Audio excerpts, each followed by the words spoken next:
اس دنیا میں جو کچھ بھی ہو رہا ہے وہ اللہ کی مرضی سے ہو رہا ہے، ٹھیک ہے، اور ہر مسئلے کا حل بھی آپ کے اللہ کے پاس موجود ہے، ٹھیک ہے۔ یہ ہمارے معاشرے نے کچھ چیزوں کو اتنا سر پہ چڑھا دیا ہے نا کہ ہر بندہ ان کے نام سے بھی اب خوفزدہ ہو رہا ہے۔ جادو ہو گیا، یہ ہو گیا، فلاں ہو گیا، تعویذ ہو گیا، یہ ٹھیک ہے، میں اس سے انکار نہیں کر رہا، ہوتے ہوں گے، کرتے ہوں گے، جن کے پاس زیادہ ٹائم ہے وہ ان فضول کاموں کی طرف چلتے ہوں گے، لیکن آپ کے پاس ایک شعور ہونا چاہیے، ایک یقین ہونا چاہیے کہ میرے ہر مسئلے کا حل، میری ہر پریشانی کا توڑ میرے رب کے پاس ہے۔ اور دوسری بات، ہماری امت کو اتنے وظائف میں لگا دیا گیا ہے نا کہ بس یہ تسبیح ہے جی، اسے تم 70,000 مرتبہ دانوں پہ گنو گنو گنو گنو، تمہارے سارے مسئلے دور ہو جائیں گے۔ حالانکہ اس بندے کی نمازیں نہیں سیکھ، حلال حرام کا نہیں پتا، سارا دن گناہوں میں انوالو رہتا ہے، ٹھیک ہے، اس کا ملے گا فائدہ اسے جو تسبیح گما رہا ہے، لیکن مین چیز یہ ہے کہ آپ کے دل اللہ سے جڑنے چاہیے، آپ کو اللہ پہ ٹرسٹ آنا چاہیے، آپ کو اللہ کا ایک ایسا کنیکشن فیل ہونا چاہیے کہ جسے آپ فیل کر سکیں، آپ کو اللہ ایسے انجان نہیں لگنا چاہیے، ٹھیک ہے۔ تو اللہ کے ساتھ آپ کا اگر تعلق ہونا تو آپ کے یہ جتنے بھی مسئلے ہیں اسٹریٹ فارورڈ اپنے الفاظ سے اللہ کے سامنے رکھیں کہ اللہ میری خالہ پر یہ مسئلہ ہے، میری امی پر یہ مسئلہ ہے، میں کیا کروں، مجھے کچھ نہیں پتا، میری غفلت کہ میں نے علم نہیں سیکھا، اوکے فائن، میں مانتا ہوں اللہ میں عاجز ہو کر آپ کے پاس آیا ہوں، میرا یہ مسئلہ دور کر دیں، پھر ویٹ کیا کرے اللہ رب العزت کے فیصلے کا۔ یہ اللہ پہ کوئی لازم نہیں ہے کہ نہ آپ کے لیے لازم ہے کہ بس آپ نے دعا مانگی تو وہ ود ان سیکنڈز پوری ہونی چاہیے، 2 مہینے کے اندر اندر اس کا ریزلٹ ملنا چاہیے۔ ارے بھائی، اللہ رب العزت نے انسان پیدا کیا اور پھر اس سے غافل نہیں ہے، وہ بہتر جانتا ہے کہ ایک انسان کس سچویشن میں زیادہ بہتر ہے۔ جو لوگ معذور ہوتے ہیں نا، اب سب کو نظر آ رہا ہوتا ہے، جو لوگ اللہ سے مایوس ہوتے ہیں اکثر وہ یہ بھی کہہ دیتے ہیں کہ اللہ کتنا ظالم ہے، معاذ اللہ، کہ اس کو ٹانگیں ہی نہیں دی، اس سے ٹانگیں چھین لی اور پیدا کر دیا، بھیج دیا اس دنیا میں ذلیل ہونے کے لیے، دوسروں پر بوجھ بنا دیا۔ اب یہ تو ہے اس کا ایک نیگیٹو رخ، لیکن اس کا پوزیٹو رخ بھی تو دیکھا جائے کہ ہو سکتا ہے اللہ رب العزت نے جو اس بندے سے ٹانگیں لی ہیں وہ اس لیے لی ہیں کہ اگر اس کی ٹانگیں ٹھیک ہوتی تو یہ گناہوں کے راستے پر چلتا، یہ لوگوں کے گھر اجاڑنے کی طرف چلتا، تو آج اسے بے بس کر دیا گیا، معذور کر دیا گیا، اس کی زندگی کو بھی بچا لیا گیا، اور اس کی وجہ سے اس کے ہاتھوں سے دوسرے کو جو نقصان پہنچنے والا تھا ان کو بھی محفوظ کر دیا گیا۔ دیکھو اللہ کی حکمتیں ہم نہیں سمجھ سکتے، آپ نے صرف پوزیٹیو رہنا ہے، جو ہو رہا ہے جس کے ساتھ بس ہونے دو۔ پیدا ہوئے مریں گے، ہر انسان مرے گا، مرنے کے لیے ہم اس دنیا میں آئے ہیں، پھر چاہے وہ ہم کیا کہتے ہیں بس سے ٹکرا کے مرے، بیماری میں ہلاک ہو جائے، کچھ بھی ہو جائے ہمارے ساتھ، مرنا ہے نا، یا لوگ مار دیں یا لوگوں کی باتوں کی وجہ سے مر جائیں، مرنا ہے۔ تو جو ہو رہا ہے ہونے دو ہمارے ساتھ، بیمار ہے بس ٹھیک ہے، اوکے فائن، بیماری کے ایام ہے، کبھی صحت بھی ملے گی، پریشان ہے اوکے فائن، کوئی بات نہیں، ہمیشہ پریشانی نہیں رہی، کبھی خوشی بھی آئی، نہیں ہے جاب کوئی بات نہیں، کبھی مل جائے گی، اب نہیں ہے تو کیا کروں، سٹریس میں ہو جاؤں، کسی کونے میں بیٹھ کے سوچتا رہوں کہ کیوں نہیں ہے اور اپنی زندگی برباد کر دوں۔ تو بہت چھوٹے مسئلوں کو آپ لوگوں نے مسئلے سمجھے ہوئے ہیں جس کی وجہ سے بڑی چیزیں آپ کے سامنے نہیں آ رہی۔ اچھا ٹھیک ہے فائن، اوکے،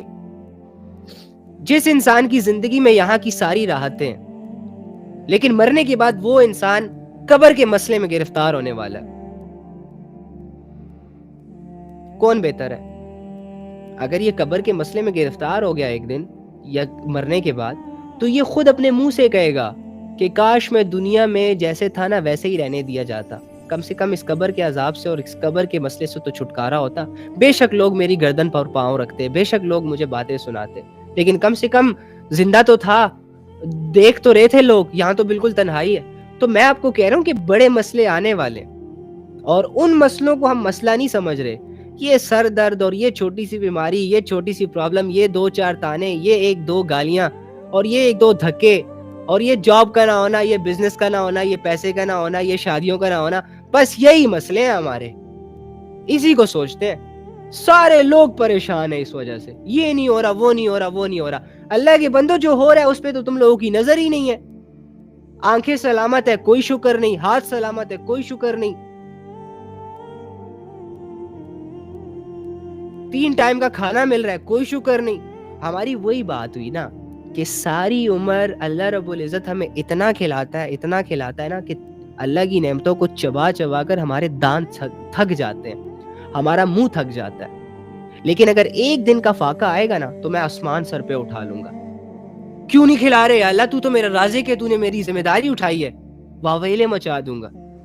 یہ ناشکروں کی قسم ہوتی ہے کہ جب تک ساری چیزیں ٹھیک ہیں اس کی عبادت بھی پراپر طریقے سے مینٹین ہے, لیکن ذرا سی اس میں اونچ نیچ آئی, اس نے ساری چیزیں ساری نعمتوں کو اگنور کر دیا. تو ہونے دو جو ہو رہا ہے, کیا ہوگا زیادہ سے زیادہ, مر جائیں گے نا, مرنے دو, مرنے ہی تو آئے ہو اس دنیا میں, اور کیا ہے. غم برداشت کر رہے ہو, دکھ برداشت کر رہے ہو, سٹریس میں ہو, انزائٹی میں ہو تو ہو, اللہ کے حکموں کو پورا کرو بس. کوئی شرط نہیں ہے, انزائٹی میں رہنے والے کی کوئی پابندی نہیں ہے کہ وہ نماز نہیں پڑھ سکتا, پڑھو, مقصد پورا ہو رہا ہے, آخرت بن رہی ہے. اگر دنیا نہیں بن رہی تو آخرت کو بنانا تو سٹاپ نہ کرو. دنیا اگر تمہاری اجڑ گئی ہے بقول تمہارے, حالانکہ اجڑی نہیں ہے, لا یکلف اللہ نفسا الا وسعها, وہی والا سسٹم ہے بھائی کہ کسی انسان پر اللہ رب العزت کسی بھی انسان کو اس سچویشن کے حوالے نہیں کرے گا. میں آپ کو کتنی دفعہ سمجھاؤں کہ یہ آیت صرف تلاوت کرنے کے لیے نہیں اتری, یہ آیت دل پر لکھنے کے لیے اتری ہے, عمل میں لانے کے لیے اتری ہے, یقین کی نگاہوں سے دیکھنے کے لیے اور سمجھنے کے لیے اتری ہے. لا یکلف اللہ نفسا الا وسعها,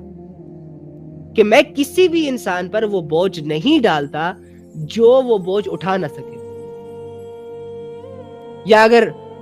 سمجھانے کی حد تک, میں کسی بھی انسان کو اس بیماری میں نہیں ڈالتا, میں کسی بھی انسان کو اس آزمائش کے حوالے نہیں کرتا, میں کسی بھی انسان کو اس مصیبت کے حوالے نہیں کرتا جس سے اس کے نکلنے کے راستے نہ ہو,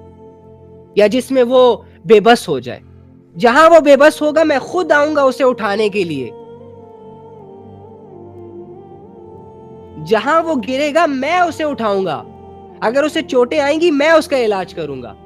اگر وہ چلنا بھول گیا ہو میں اسے دوبارہ چلنے کے لائق بناؤں گا. لا یکلف اللہ نفسا الا وسعها. یقین کیوں نہیں ہے ہمیں,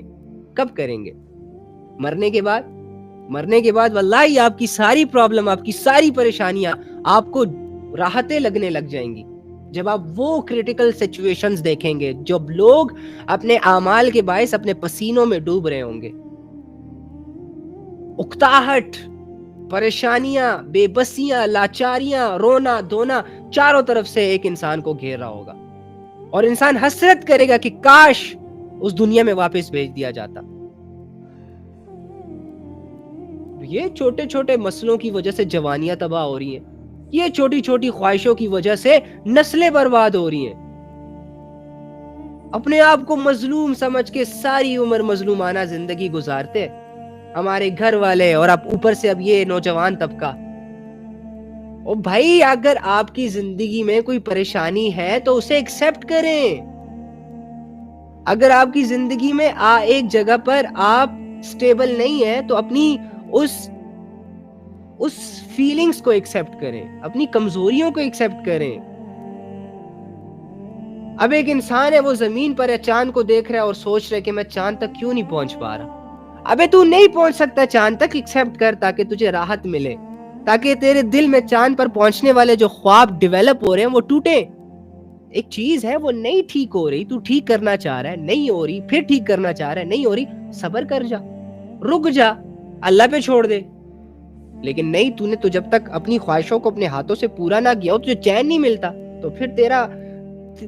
تیرا حشر ہی ہے کہ تجھے چاہیے کہ تو پریشان ہو, کیونکہ اگر تو پریشان نہیں ہوگا پھر تو پیچھے ہی نہیں ہوگا. عجیب بات ہے یار. اب ایک انسان ہے, وہ ساری عمر دوڑتا رہے, لوگ اسے کہیں کہ یار رک جا, بس کر, کتنا دوڑے گا, وہ کہے گا نہیں میں نے دوڑنا ہے. تو اگر وہ تھک جاتا ہے بیچ میں,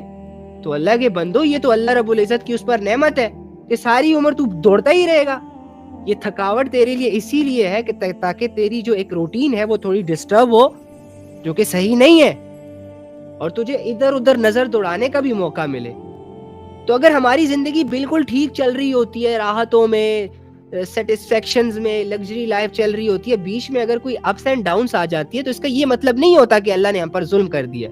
ہو سکتا ہے وہ اللہ رب العزت ہمیں یہ سمجھانا چاہ رہا ہو کہ جس زندگی جس ٹریک پر تم چل رہے ہو آگے خطرہ ہے. میں تمہیں اس لیے فی الحال کے لیے ٹائم دے رہا ہوں سوچنے کے لیے کہ تمہارا رخ صحیح ہے. یہ نہ ہو ساری عمر گزر جائے, 40 سال 50 سال تک تم ایک ہی کرائٹیریے, ایک ہی سرکل میں اور ایک ہی خواہش کے ارد گرد طواف کرتے رہو, اور مرنے کے بعد تمہیں پتہ چلے کہ اوہو میں نے تو ساری زندگی خراب کر دی. تو جو لائف میں بریکس آ جاتے ہیں, جو آپ کی خواہشیں ٹوٹ جاتی ہیں, ادھوری ہو جاتی ہیں, جو آپ کے چہرے لٹک جاتے ہیں, وہی تو وقت ہوتا ہے سوچنے کا, سنبھلنے کا, رخ چینج کرنے کا. آپ اسے اپنے لیے کمزوری سمجھتے ہیں, پریشانی سمجھتے ہیں.